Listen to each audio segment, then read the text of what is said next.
Bonjour. Marcille Ficin. Commentaire sur le banquet de Platon de l'amour.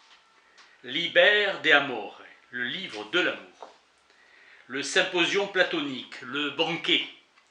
Il s'agit de la beauté qui inspire l'amour, chaîne d'or, généalogie imaginaire de Zoroastre à Pythagore et enfin à Platon, porte-parole de Socrate. Le commentaire de Ficin représente l'extrême pointe de la tradition interprétative. Oscillation du plan humain au plan divin, Ficin célébrant l'amour divin de sa mission providentielle, ramenant à un christianisme ardent et à une exhortation transparente à adorer la Sainte Trinité. Le banquet est lié au Phèdre, les deux traitent de l'amour. Dans le Phèdre, Platon expose la théorie des fureurs amoureuses, poétiques, etc. L'amour humain n'est ni une maladie, ni une fatalité. Place rendue à la liberté. Tout philosophe de Platon considère trois points, l'antécédent, le concomitant et le conséquent. Sont-ils bons? Il loue l'objet. Sont-ils mauvais? Il le critique. Trois conclusions de l'éloge, noblesse, grandeur et utilité. En tout, amour accompagne le chaos, précède le monde, éveille ce qui dort, illumine ce qui est obscur, ressuscite ce qui est mort, donne forme à l'informe, perfectionne ce qui est imparfait. Amour signifie désir de beauté. La beauté est une grâce. L'utilité de l'amour, c'est la beauté en vue de la procréation. Les pythagoriciens tenaient que la triade était la mesure de toute chose.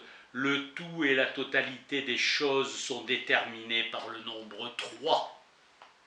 Virgile, la divinité aime le nombre impair.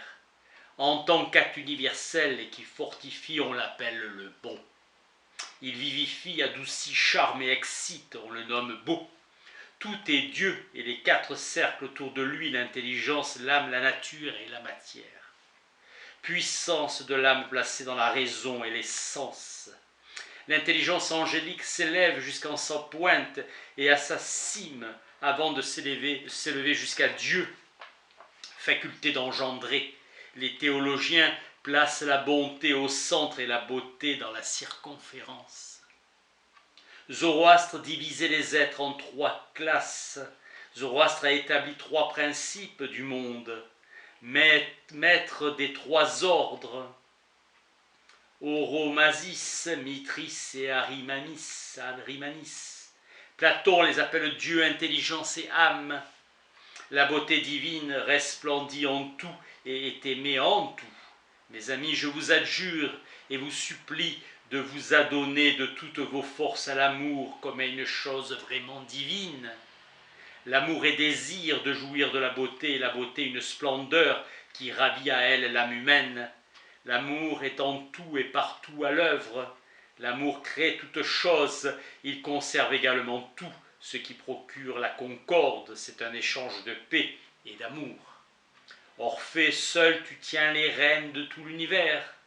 L'amour est le maître et le guide des arts. Il faut résister au désir des autres. Orphée ingénieux double ayant les clés de tout. L'agneau ne hait pas la vie ni la forme du loup, mais il redoute sa propre perte dont le loup est l'instrument. Quant au loup, ce n'est point par haine de l'agneau, mais par amour de soi qu'il le déchire et le dévore. Il y a lieu de penser que sous des voiles se cache un divin mystère. Selon Augustin, l'on ne doit pas penser que tout ce qui est figuré dans la figure soit signifiant, bien des détails s'ajoutent pour les besoins de l'ordre et de la liaison. L'amour est suprêmement heureux parce qu'il est beau et bon. La vertu de l'âme se traduit à travers l'élégance décente des paroles, des gestes et des actions. En tout cela, la perfection intérieure produit la perfection extérieure. L'une bonté, l'autre beauté. La beauté est une fleur de la bonté. Les hommes possèdent raison et sensibilité. S'appelle splendeur la grâce et la beauté de l'âme qui réside dans l'éclat de la vérité et de la vertu et joie. Ce plaisir pur, sain et durable. La beauté est une qualité comme à la vertu. Beauté et quantité sont deux choses différentes. Ceux qui enflammés d'amour ont soif de beauté, s'ils veulent une gorgée de cette liqueur qui étanche leur soif ardente, la beauté est la splendeur de la force de Dieu. Partout cette beauté est incorporelle et incontestable. Dieu s'offre par le truchement de la lumière du soleil. La beauté est un don spirituel. L'amour exerce sa puissance sur tous les êtres et ne subit la violence d'aucun. Sa liberté est grande. L'amour est le créateur de toutes choses. L'amour est le meilleur car il rend les amants meilleurs. L'amour mutuel, chassant les périls, assure la sécurité, amène la concorde, écarte la misère, procure ainsi le bonheur.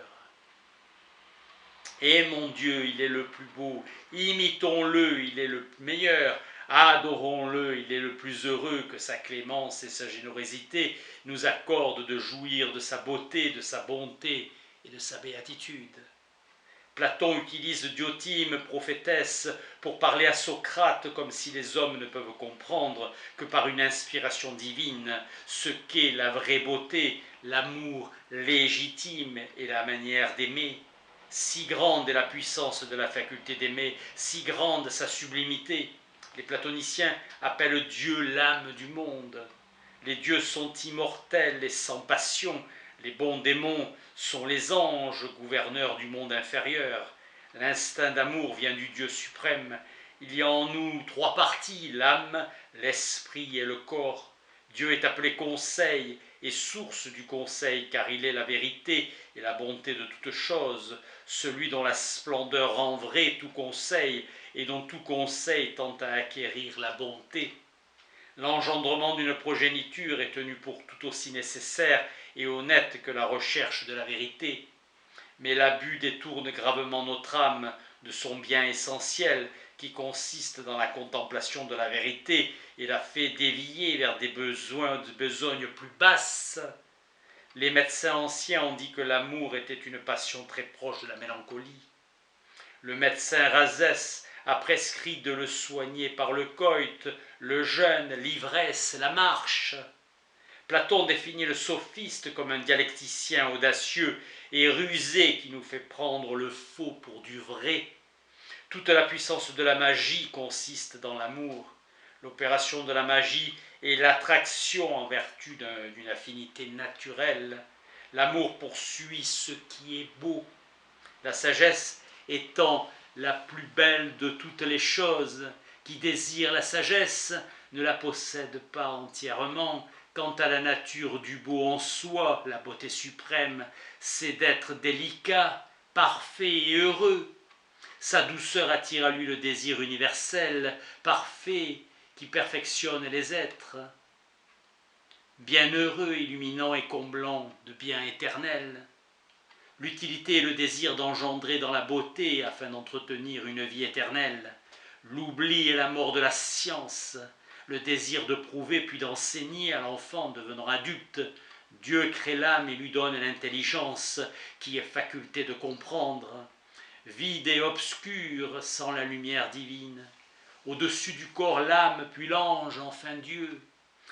Avant l'un nous ne pouvons rien poser. L'un en soi est au-dessus de toute chose, Dénis l'Aéropagite. L'un en soi est le nom le plus parfait pour désigner la divinité. L'un demeure au-dessus du nombre. Les vertus sont intellectives, la sagesse, la science, la prudence. Vertu morale, justice, courage, tempérance. C'est l'unique vérité d'une vie très pure qui nous conduit au véritable bonheur. Cette lumière unique est l'unique lumière de la sagesse. Aime Dieu d'un amour infini et aime tout le reste avec mesure.